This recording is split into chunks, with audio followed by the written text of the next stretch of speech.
Shabbat Shalom. Shabbat Shalom. I became a member of Park Avenue Synagogue in 2008. My two daughters, Carly and Lucy, are the lights in my life, and Park Avenue has become the place where I can most clearly see my light. In my first year as a member, I listened to Rabbi Cosgrove's sermons on the high holidays. I felt as though we were having our own private conversation. He was speaking to the entire congregation, yet his words were so clearly resonating with me. In his Yom Kippur sermon, he quoted a line from To Kill a Mockingbird, where Atticus Finch tells his daughter Scout, "One can never really understand a person until you climb into his skin and walk around in it." I have often said that in order to understand how my daughter Carly feels, you need to put on her shoes and walk to the corner. Sadly, she has lived most of her 30 years with mental illness. Her suffering and challenges are unbearable for her as well as our family. Over the years, she has endured countless hospitalizations and stays at residential treatment facilities, mental health care personnel in her home, outpatient program, a host of psychiatrists and therapists, and probably every medication available. Her loneliness is agonizing. There has been little relief. There is no cure. As her mother, my empathy and admiration for her endurance knows no bounds. At the same time, I have struggled deeply with my inability to fix her. In one of the sermons that I mentioned earlier, Rabbi Cosgrove also suggested that we become involved in the synagogue community. I remembered these words, and when the time was appropriate for me, I enrolled in the Melton Adult Education Program. Having paid no attention to my Hebrew school studies as a child, I gained enrichment in learning about Torah, our history, ethics, practices, and traditions.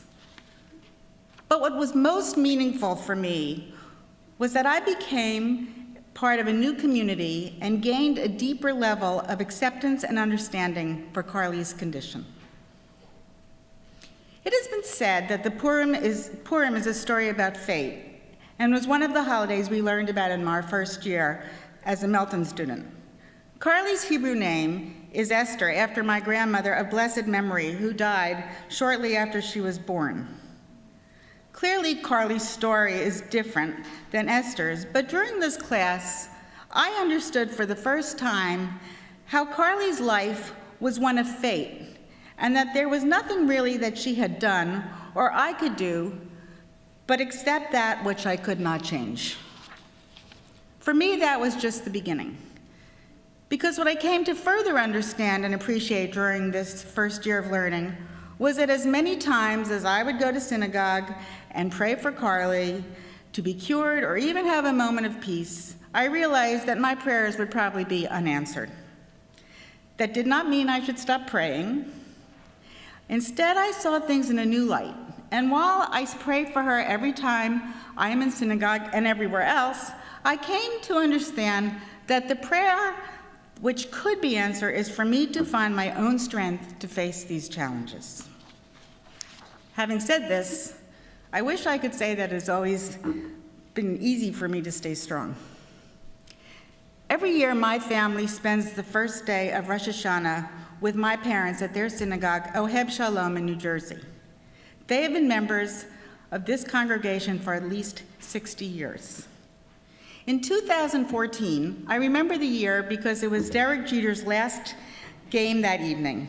My girls are both diehard Yankee fans. We were all together at Oheb Shalom, except for Carly, who was in the hospital. During the service, the rabbi paused to tell the congregation that there was a man who came to synagogue on the occasion of his 100th birthday, so he could hear his favorite prayer, the Unatana Tokev. This also happens to be my favorite prayer, and I was moved to tears.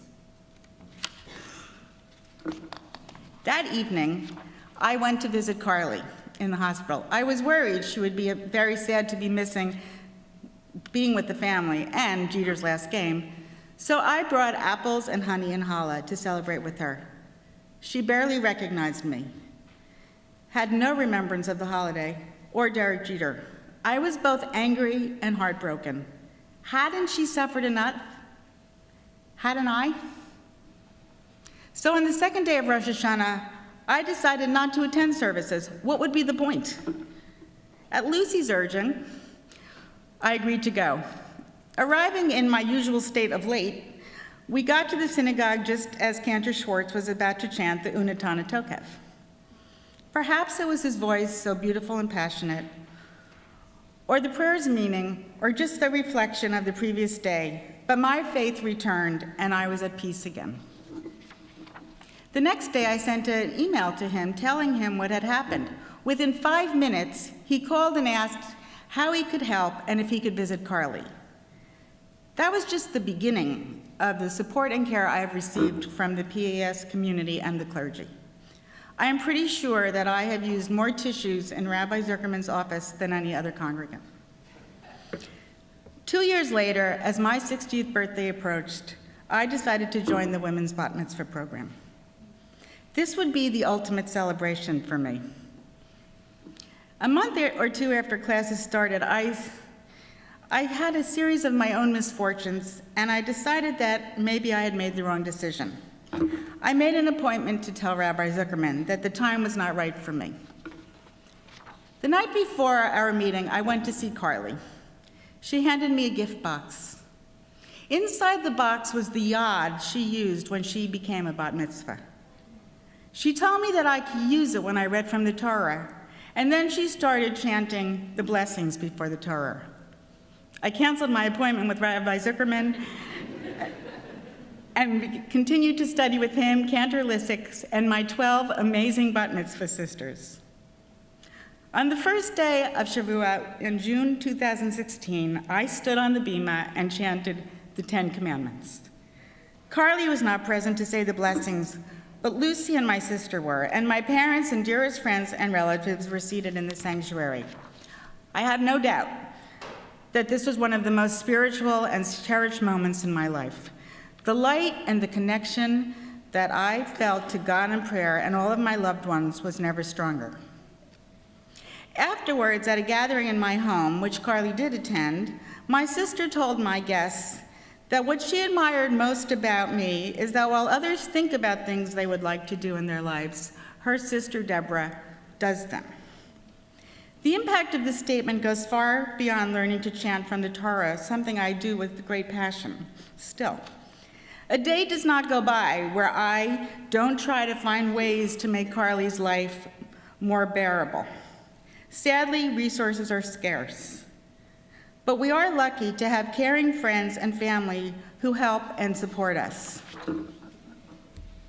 If every cloud has a silver lining, that would be my daughter Lucy. Walking in her shoes might be different than Carly's, but still difficult in many ways. I am keenly aware how her life has been impacted. She has remarkable courage and strength. She is my voice of reason, my soulmate. We share many wonderful experiences, and most of all, Lucy is a true blessing in my life. Unlike others with disabilities, I don't look to the synagogue to help Carly. That is okay. Helping me is helping her. As a member of this community, and thanks to the Inclusion Committee for allowing me to tell my family's story, I can be a source of support for other members of our congregation who might struggle themselves or with a loved one. I can't think of a more rewarding way than to share the strength and light which I have received from our community and the leaders who inspire me in so many ways. Shabbat Shalom. Shabbat Shalom.